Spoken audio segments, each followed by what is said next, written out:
ఓం శ్రీకృష్ణ పరబ్రహ్మణే నమః. ఓం శ్రీ పరమాత్మనే నమః.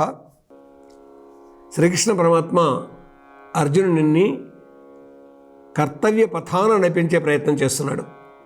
ఆనాటి నరునికే కాదండి కర్తవ్య పథ బోధ అనేటటువంటిది, ప్రపంచ మానవులందరికీ కూడా ఇది వర్తిస్తుంది.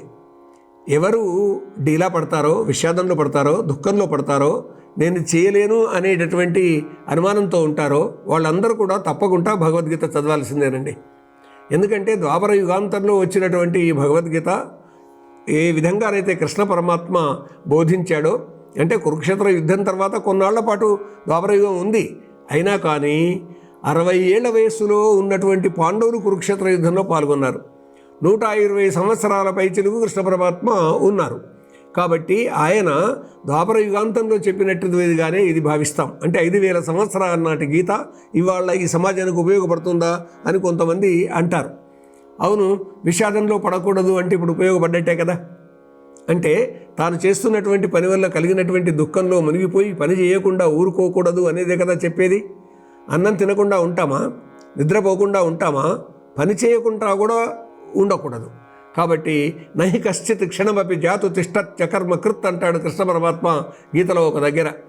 అంటే మనం ఇలా చెప్పుకుంటున్నటువంటి దాంట్లో ఎక్కడో ఈ అంశం వస్తుంది, ఏ ఒక్క క్షణం కూడా పని చేయకుండా ఊరుకోకూడదు అని.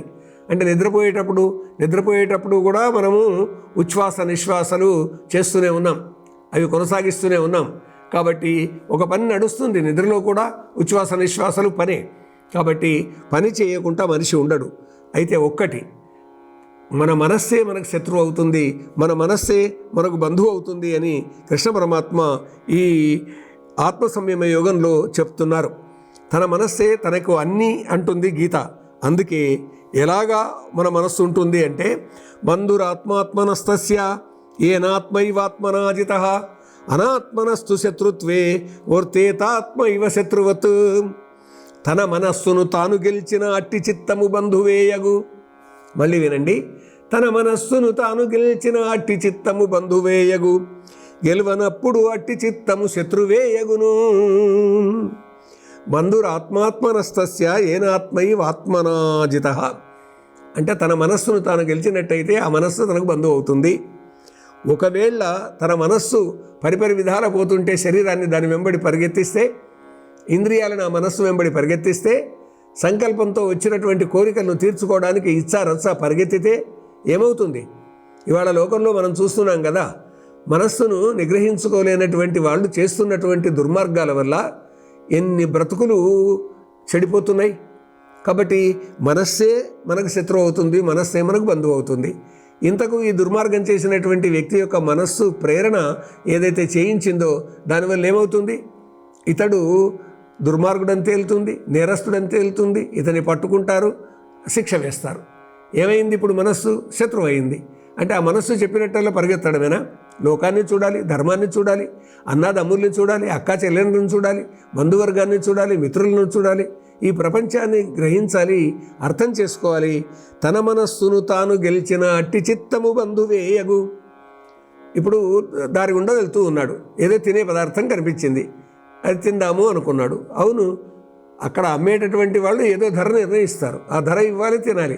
అట్టా కాకుండా దానిని దొంగతనం చేసి తీసుకొని పోతే, లేకుంటే వాళ్ళని కొట్టి తీసుకొని పోతే నేరం చేసినట్టే అవుతుంది కదా. కాబట్టి మనస్సును నీవు గెలవలేనప్పుడు ఈ తప్పుడు పనులన్నీ చేస్తావు. కాబట్టి ఇది ఆనాడు ద్వాపర యుగంలో చెప్పినటువంటిది అయినా కానీ, ధర్మక్షేత్రమైన కురుక్షేత్రంలో చెప్పినటువంటిది అయినా కానీ, నాడు నేడు రేపు ఎప్పటికీ కూడా శాశ్వతంగా గుర్తుంచుకోదగ్గటువంటి అంశం. గెలవనప్పుడు అట్టి చిత్తము శత్రువేయగును. కాబట్టి మనస్సును గెలవాలి. మనస్సు పరిపరి విధాల పోతుంది, అందుకే మనస్సును చపల చిత్తం అన్నారండి. మనస్సు, బుద్ధి, చిత్తం, అహంకారం అని అంతరంగ చతుష్టయం 4 విధాలు. ఈ మనస్సు ఉంటుందండి, ఇది పరిపరి విధాల పోతుంది. చిత్తం ఉంటుంది, 2 విధాల పోతుంది.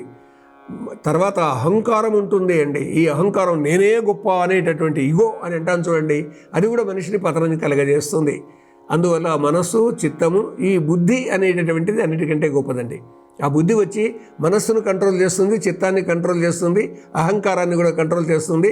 ఇదిగో చూడు, మనం ఈ సమాజంలో జీవించి ఉన్నాం, నువ్వెంతో పొరుగువాడు అంతే, అందరం సమానం అని బుద్ధి చెప్తుంది.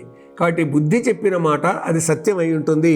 అందువల్ల ఏమంటారంటే కృష్ణ పరమాత్మ, జితాత్మనః ప్రశాంతస్య పరమాత్మా సమాహిత శీతోష్ణ సుఖ దుఃఖేషు తథా మానావమానయోః. ఏమిటి అంటే, శాంతియుతునకు జితాత్మునకును శీతముష్ణము సుఖము దుఃఖము మానము అవమానములు పరమాత్మానుభవము చెదరకుండునుగా. ఎంత బాగుందో చూడండి. శీతోష్ణాలు రెండింటిని సమానంగా చూడాలి, చీకటి వెలుగులను రెండింటిని సమానంగా చూడాలి, జయాపజయాలను రెండింటిని సమానంగా చూడాలి, మానము అవమానము గౌరవము అగౌరవము ఈ రెండింటిని కూడా సమానంగా చూడాలి. దానివల్ల మనస్సు ప్రశాంతంగా ఉంటుంది. లేకుంటే గౌరవం కలిగిందని పొంగిపోవడం, అవమానం కలిగింది అనేటటువంటి దాంతో కుంగిపోవడం వల్ల ఏం జరుగుతుంది అని అంటే మనిషి వికలచిత్తుడు అయిపోతాడు, తప్పుడు పనులు చేస్తాడు. కాబట్టి అలా కాకుండా రెండింటినీ సమానంగా చూడాలంటారు కృష్ణ పరమాత్మ. అప్పుడు ఆత్మానుభవం చేత పరమాత్మానుభవం చేత మనస్సు చెదరకుండా ఉంటుంది, స్వతంత్రంగా ఉంటాడు మనిషి. మనస్సును గెలిచినవాడు ప్రశాంతంగా ఉంటాడు అని గుర్తుపెట్టుకోవాలండి. మనస్సును గెలవడం అనేది మామూలు మాట ఏం కాదు, కానీ సాధనమున పనులు సమకూరు ధరలోన అన్నారండి యోగి వేమన్న. కాబట్టి మనస్సును గెలవడానికి సాధన చేయాలి. సాధకుడు అయినటువంటి వాడు తప్పకుండా గెలుస్తాడండి మనస్సును. తాను అనుకున్నటువంటి గౌరవాన్ని తాను పొందుతాడు, తాను అనుకున్నటువంటి విజయాన్ని తాను సాధిస్తాడు. అందుకొరకు మనస్సును గెలుద్దాం. మనస్సే మనకు మిత్రుడని భావిద్దాం, మనస్సే మనకు శత్రువు అని భావిద్దాం. కాబట్టి మనస్సుతోటి విజయాన్ని సాధిద్దాం అని ఇది గీతా సందేశంగా దీన్ని మనం భావిద్దాం. ఎత్ర యోగేశ్వర కృష్ణో ఎత్ర పార్థో ధనుర్ధరః తత్ర శ్రీః విజయో భూతిః ధ్రువా నీతిర్మతిర్మమ.